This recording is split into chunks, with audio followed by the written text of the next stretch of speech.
Good morning, friends. Once again, we are here to discuss the mass and weight under the chapter gravitation, physics class 9th and chapter 10.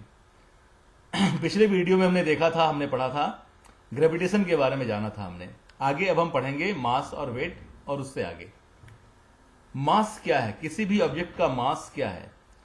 Mass of an object is the measure of its inertia. Mass किसी भी object का जो है वो उसके inertia का measurement है. अब इनर्शिया क्या है? हम सेक्शन 9.3 में पहले की वीडियो में हमने देखा है, हमने पढ़ा है.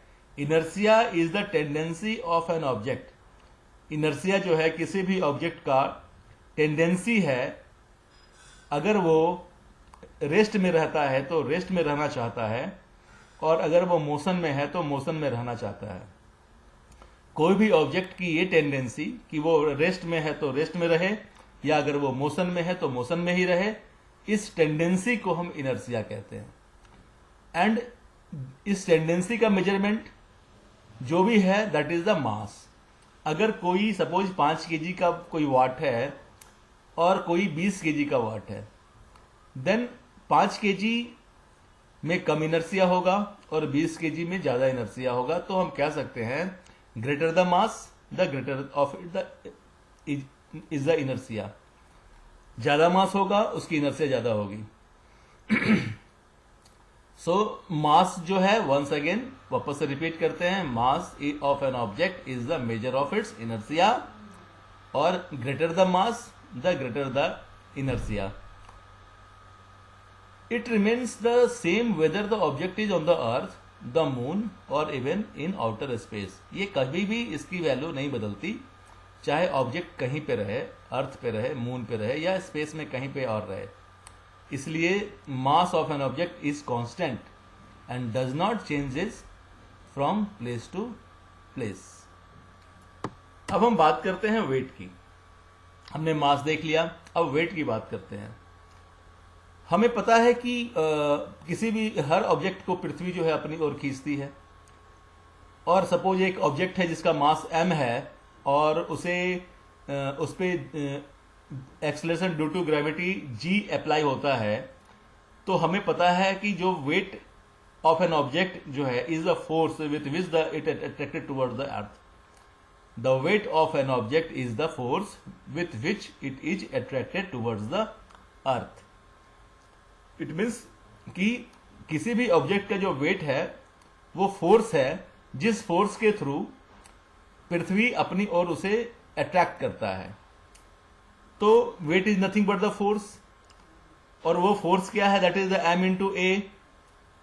Force is equal to m into a, where the m is the mass of an object and a is the acceleration. अब इस केस में अगर हम एक्सेलरेशन ड्यू टू ग्रेविटी की बात करें तो हमारा होगा F is equal to m into g, जहां स्मॉल जी जो है वो है acceleration due to the gravity. तो हमारा वेट जो है, weight is nothing but the force and it is defined at the product of the mass and the acceleration. And acceleration इस केस में अगर वेट के केस में करते हैं तो acceleration is acceleration due to the gravity. Gravity के कारण जो एक्सेलरेशन होता है उसे मल्टीपल करेंगे तो हमारा फोर्स जो आएगा वो एक्सेलरेशन मल्टीपल बाई मास होगा. सो हम लिख सकते हैं W equal to m into g simply, because weight भी जो है वो फोर्स ही है. The weight of an object is the force with which it is attracted towards the earth. So W equal to m into g. As the weight of an object is the force with which it is attracted towards the earth, the SI unit of weight is the same as that of force. Simply जो हमारा SI unit force का होगा वही SI unit हमारा weight का होगा, because wait जो है वो फोर्स है जिस फोर्स से पृथ्वी किसी भी वस्तु को अपनी ओर अट्रैक्ट करती है. और उस फोर्स को कैलकुलेट करने के लिए that is mass of an object multiple by acceleration due to the gravity, जो हमारे पास इक्वेशन है 10.13 या फिर 10.14, या फिर हम लिख सकते हैं उसे 10.15 में, that is W equal to m multiple by g. अब हम देखते हैं कि हमारा G जो है वो कांस्टेंट है. पृथ्वी पर अगर हम हैं इस अर्थ पे, तो अर्थ पे कहीं भी जाएंगे ऑलमोस्ट जी हमारा कांस्टेंट है। अब अगर हमारा जी कांस्टेंट है तो हम सिंपली कह सकते हैं W is directly proportional to the mass, mass greater the weight, smaller the mass smaller the weight. यहां पे अगर हम जी कांस्टेंट है और इसे प्रोपोर्शनल कांस्टेंट एज्यूम करें तो W is directly proportional to mass, so greater the mass greater the weight, smaller the mass smaller the weight. या कह सकते हैं कि W वेट जो है उसका मास है, उस केस में जब हमारा G कांस्टेंट है। ऐसा यूनिट हमारा वेट का है newton. The weight is a force acting vertically downwards. Weight जो भी है वो फोर्स लगता है जो डाउनवर्ड्स वर्टिकली डाउनवर्ड्स एक्ट होता है। It has both magnitude and direction. इसके पास मैग्नीट्यूड भी है एंड डायरेक्शन भी है, बिकॉज एक्सेलरेशन में डायरेक्शन है और मास में मैग्नीट्यूड है। So this is the multiplication of m into g. So इसके पास मैग्नीट्यूड भी है और डायरेक्शन भी है, इसलिए ये वेक्टर क्वांटिटी होगा, बिकॉज यहां पे मैग्नीट्यूड और प्लस डायरेक्शन दोनों ही है। तो the weight of an object is directly proportional to the mass से m ऑफ द ऑब्जेक्ट। अभी जो मैंने कहा that is W proportional to m। अब हम ये देखेंगे कि अगर इसी ऑब्जेक्ट को पृथ्वी पर रखें और उसी ऑब्जेक्ट को अगर हम मून पे लेके जाएं तो क्या हमारा वेट सेम रहेगा? बिकॉज हम जानते हैं कि मास हमारा सेम होता है, कांस्टेंट होता है, मास कभी भी नहीं चेंज होता, चाहे उसे हम कहीं भी रखें। अब हमारे जी की वैल्यू जो पृथ्वी पर है वो 9.8 है, लेकिन हमारी जी की वैल्यू अगर हम कैलकुलेट करें मून पे तो नेचुरली वो कम होगा। अब वो कितना कम है हम आगे देखेंगे।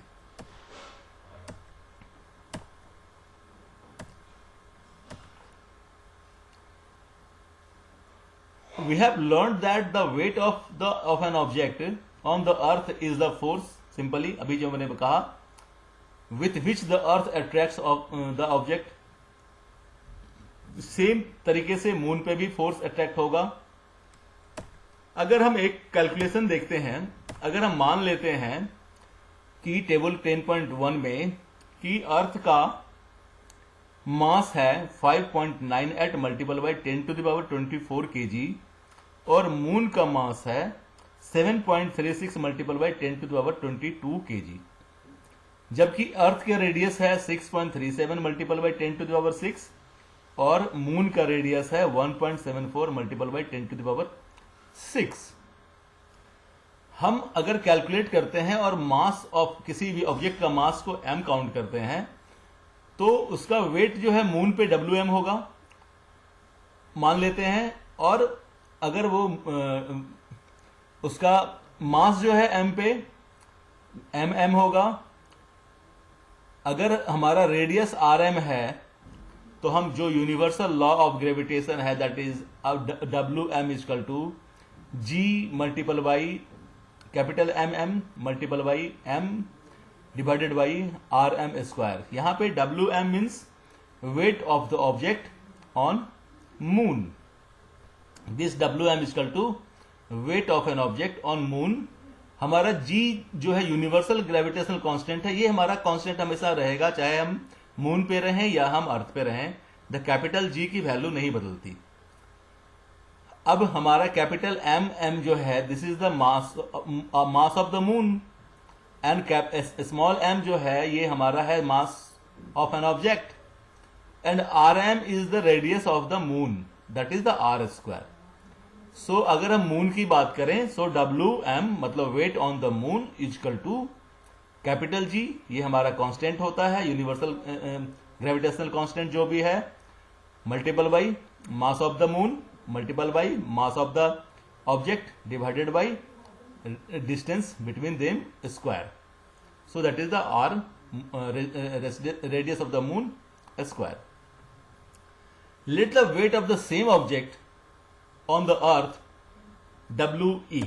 अगर हम वापस से उसी ऑब्जेक्ट को अर्थ पे लेके आते हैं तो हम जैसे यहां पे Wm था wait of an object on the moon, W E यहां पे है, इट मीन्स इक्वेशन 10.17 में इट मीन्स कि W E wait of the object on अर्थ, यहां पे वापस से g कांस्टेंट होगा बिकॉज हमारा यूनिवर्सल ग्रेविटेशनल कांस्टेंट है g। m is the mass of the earth and small m is the mass of an object. Capital M is once again the mass of the earth, small m is the mass of the object and divided by r square, r is the radius of the earth। अब हम value put करते हैं, हमारे पास पता है value put करने के बाद, वैल्यू पुट करते हैं तो हमारा Wm weight on the moon क्या होगा, हमारा g कांस्टेंट है और बाकी हमारा टेबल 10.1 में मास और रेडियस दे रखा है। हम वैल्यू पुट करेंगे तो हमारा वैल्यू पुट करने के बाद वेट ऑन द मून आता है 2.431 multiple by 10 to the power 10 multiple by capital G multiple by small m। हम इसे 10.18 ए इक्वेशन मानते हैं। सिमिलरली अगर हम निकालते हैं वैल्यू पुट करने के बाद तो हमारा WE आता है 1.474 multiple by 10 to the power 11 multiple by capital G multiple by small m। हम इस इक्वेशन को 10.18 B कहते हैं। अब हमने हमारा वैल्यू टेबल 10.1 से हमने वैल्यू लिया और वैल्यू लेने के बाद हमने 10.17 में या फिर Wm equal to G multiple by mm multiple by m divided by rm square, इन दोनों इस इक्वेशन में हमने वैल्यू पुट किया और वैल्यू पुट करने के बाद हमारे पास Wm और We means weight of an object on moon and weight of same object on अर्थ, ये हमें यहां मिलता है। नेक्स्ट हम डिवाइड करते हैं Wm divided by We, it means weight of an object on moon divided by weight of an object on earth. Then हम calculate करते हैं तो it is something like 1.1 divided by 6, 0.165 और 0.165 is nothing but the 1 divided by 6, it is something like that. इसे कहते हैं 10.19 equation. अब हम कह सकते हैं कि wait of the object on the moon अगर 1 है तो wait of the object on the अर्थ कितना होगा, 6 होगा। मतलब जिस ऑब्जेक्ट का वेट अगर किसी 1 होगा मून पे तो हमारा उसी सेम ऑब्जेक्ट का वेट जो होगा 6 होगा हमारा अर्थ पे। इट मीन्स कि मून पे अगर है जितना वेट उसका 6 गुना वेट होगा हमारा अर्थ पे। Weight of the object on the moon equal to 1/6 of its weight of the अर्थ।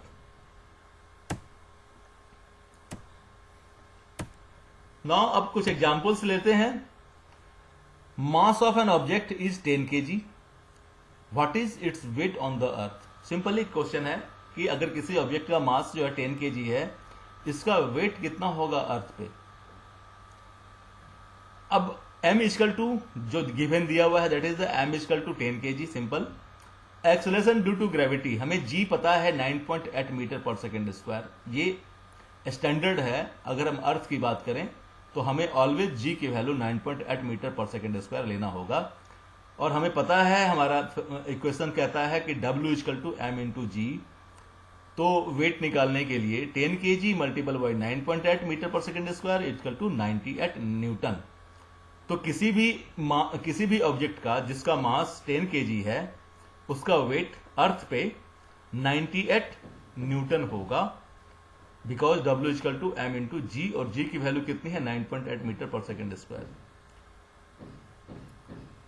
कुछ क्वेश्चंस हैं, what are the differences between the mass of an object and its weight. अभी हमने बताया, आप इसके बारे में जानकारी रखें और कमेंट बॉक्स में लिखें अगर समझ में नहीं आता हो तो। और दूसरा question, why is the weight of an object on the moon 1/6 it's weight on the अर्थ। अभी जस्ट हमने पिछले स्लाइड में हमने देखा था कि 1/6 होता है वेट का। एग्जाम्पल 10.5 लेते हैं। An object way 10n when measured on the surface of the अर्थ। कोई भी ऑब्जेक्ट है वो 10n उसका वेट है, उसे जब हम अर्थ पे रखते हैं तब what would be its weight when measured on the surface of the moon, इसका मून पे कितना वेट होगा। सिंपली हम जानते हैं कि मून पे जो वेट है this is the 1/6 of the earth, so weight of object on the moon is the 1/6 of the weight of on the earth. तो Wm equal to WE/6, so it is simply 10/6n और 1.67n। जो अगर किसी चीज का किसी object का 10n है अर्थ पे, तो वो मून पे उसका वेट 1.67 न्यूटन ही होगा। थ्रस्ट एंड प्रेशर, हम ये थ्रस्ट एंड प्रेशर जो चैप्टर है ये हम अगले वीडियो में करेंगे। साथ ही साथ बॉयंस फोर्स जो है इसके बारे में वो हम बताएंगे। Thank you. अगर आपको कुछ और पूछना हो पिछले वीडियो के बारे में हमारे से, तो आप हमें कमेंट बॉक्स में लिख सकते हैं। Thank you.